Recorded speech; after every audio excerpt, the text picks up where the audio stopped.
चलिए आज हम लोग केमिस्ट्री के महत्वपूर्ण टॉपिक पर बात करेंगे, जिसमें हम लोग गैल्वेनिक सेल के बारे में पढ़ेंगे और आपके मानक हाइड्रोजन इलेक्ट्रोड विभव के बारे में बात करेंगे। देखिए गैल्वेनिक सेल क्या होता है। इसमें क्या होता है, रासायनिक ऊर्जा का परिवर्तन विद्युत ऊर्जा में किया जाता है, अर्थात ये आपके रेडॉक्स अभिक्रियाओं पर आधारित है। तो इसमें आप देखते हैं कि जो आपके घर पर सेल होते हैं जिनसे आपको क्या विद्युत मिलती है, तो क्या होते हैं उसमें आप देखते हैं कि उसमें रासायनिक क्रिया होती है, आपको बदले में क्या मिल जाती है, लाइट मिल जाती है। मतलब रासायनिक क्रिया क्या में चेंज हो जाती है, विद्युत क्रिया में। तो रासायनिक ऊर्जा से विद्युत ऊर्जा में जो चेंज करता है वो होता है आपका गैल्वेनिक सेल। अब देखिए इसको हम पूरी प्रोसेस को देखेंगे, आखिर किस तरह से इसमें क्रिया होती है और विद्युत का उत्पादन होता है। देखिए इसमें दो बीकर होते हैं, एक बीकर ये है और एक बीकर ये है। इसमें देखिए इसमें जिंक का इलेक्ट्रोड है, इसमें कॉपर का इलेक्ट्रोड है। अब चूंकि देखिए इन दोनों इलेक्ट्रोडों को किसके द्वारा जोड़ दिया गया है, वोल्ट मीटर के द्वारा, जिससे क्या हो, धारा जा सके। देखिए ये एनोड है और ये क्या है, आपका कैथोड है। इसमें देखिए आपको दोनों जो बीकर हैं एक यू आकार की नली के द्वारा जुड़े होते हैं, जिनको हम बोला जाता है लवण सेतु। अब लवण सेतु में एगर एगर का विलयन या KCl का विलयन, NH4Cl का विलयन, किसी का भी आप भर दीजिए।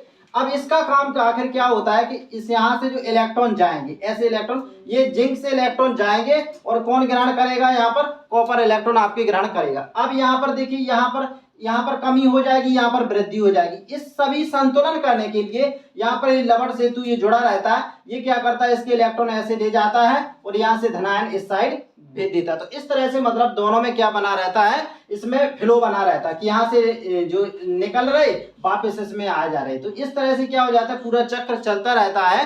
क्योंकि अगर ऐसा नहीं होगा तो एक बार आपका बल्ब जल जाएगा या विद्युत बन जाएगी, फिर सर्किट रुक जाएगा। इस सर्किट को कंटिन्यू बनाए रखने के लिए लवण सेतु का उपयोग किया जाता है। तो देखिए इसमें क्या हो रहा है, ये इसको जिंक इलेक्ट्रोड क्यों बोलते हैं, क्योंकि इससे देखिए इलेक्ट्रॉन निकल रहे हैं। तो इनसे क्या, ये इलेक्ट्रॉन निकल रहे हैं, इलेक्ट्रॉन यहाँ पर ग्रहण हो रहा है। तो इस वजह से ये क्या है, जिंक इलेक्ट्रोड, ये है कॉपर इलेक्ट्रोड। यहाँ पर देखिए जिंक वाले से इलेक्ट्रॉन निकलेंगे, ये जा रहे हैं इलेक्ट्रॉन, और ये देखिए यहाँ पर ये ऋणायन फिर वापस ऐसे आ रहे हैं। ठीक है, तो ये देखिए यहाँ से ऐसे धनायन, ये वापस यहाँ पर जा रहे हैं। तो ये देखिए क्या है, ये पूरा प्रोसेस चलता रहता है। अब देखिए जिस पर ऑक्सीकरण होता है वो क्या होता है, एनोड। जिस पर भी ऑक्सीकरण होता है वो क्या होता है, एनोड। देखिए जिंक पर क्या हो रहा है, ऑक्सीकरण। कैसे पता कि ऑक्सीकरण हो रहा, देखिए यहाँ पर इलेक्ट्रॉन निकल रहे हैं, ये निकल रहे हैं। तो जिंक के क्या हो रहे हैं, इलेक्ट्रॉन निकल रहे हैं, इसलिए यहाँ पर क्या हो रहा है, ऑक्सीकरण। और ये क्या है, कैथोड। कैथोड में देखिए क्या हो रहा है, कॉपर क्या कर रहा है, इलेक्ट्रॉन ग्रहण कर रहा है, और देखिए इसलिए यहाँ पर क्या हो रहा है, अपचयन हो रहा है। तो इस तरह से ये क्या होता है, आपका गैल्वेनिक सेल होता है, और इस तरह से आपकी धारा रासायनिक ऊर्जा से विद्युत ऊर्जा में चेंज होती रहती है।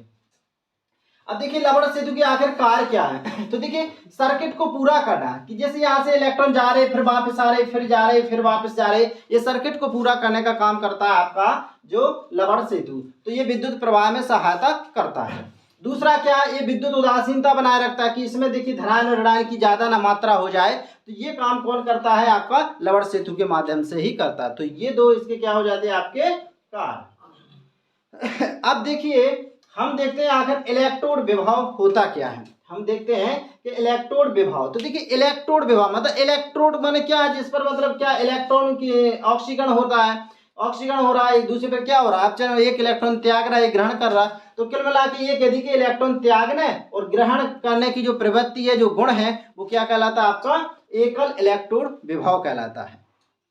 क्योंकि विभव तभी उत्पन्न होगा जब एक इलेक्ट्रॉन निकालेगा और दूसरा उसका ग्रहण करेगा, तब जाकर के क्या होगा, आपका विभव उत्पन्न होगा।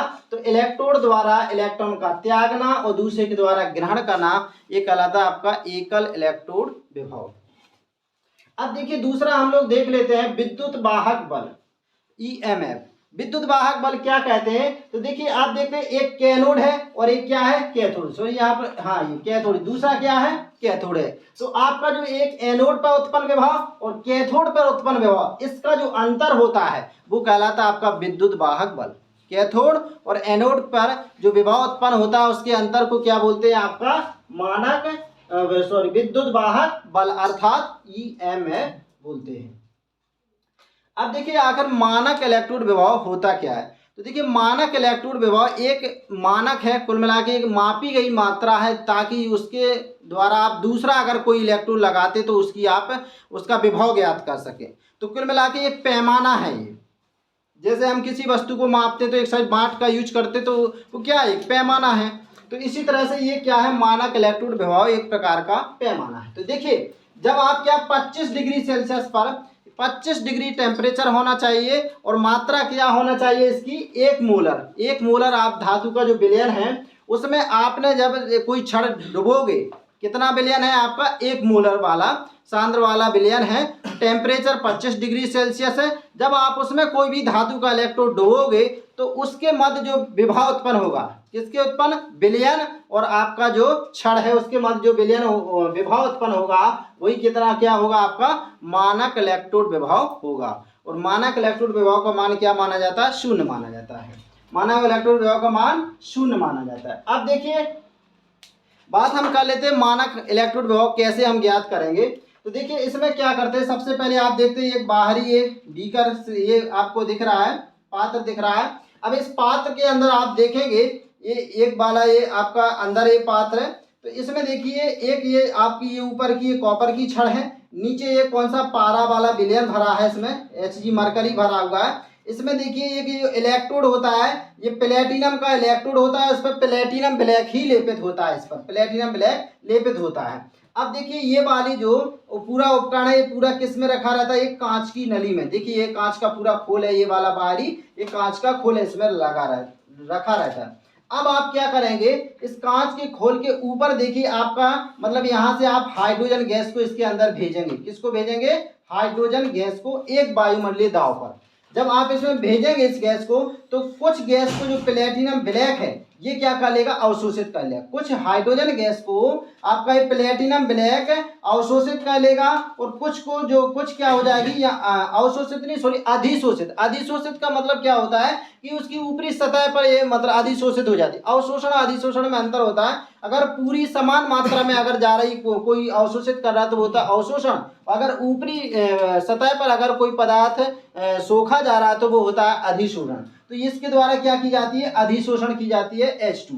अब देखिए तो इस तरह से इस विलयन में जो H2 है और इसने जो H2 अधिशोषित की हुई है इसके मध्य क्या हो जाता है, साम्य स्थापित हो जाता है। इस तरह से आपका ये पूरा सर्किट पूरा हो जाता है। देखिए यहाँ पर H2 इससे अब क्या हो गया, इससे इलेक्ट्रॉन निकल गए तो ये ऑक्सीकरण हो गया। और दूसरी ओर देखिए आपने ये क्या हो गया, इसने आपका ग्रहण कर लिया तो ये H2 तो इस तरह से क्या हो जाता है, इसमें साम्य स्थापित हो जाता है और ये आपका क्या होता है, मानक हाइड्रोजन इलेक्ट्रोड विभव होता है। तो इस तरह से अगर आपको चैनल पसंद आ रहा है तो साइंस बाय गैलेक्सी पर विजिट करिए और देखते रहिए। धन्यवाद।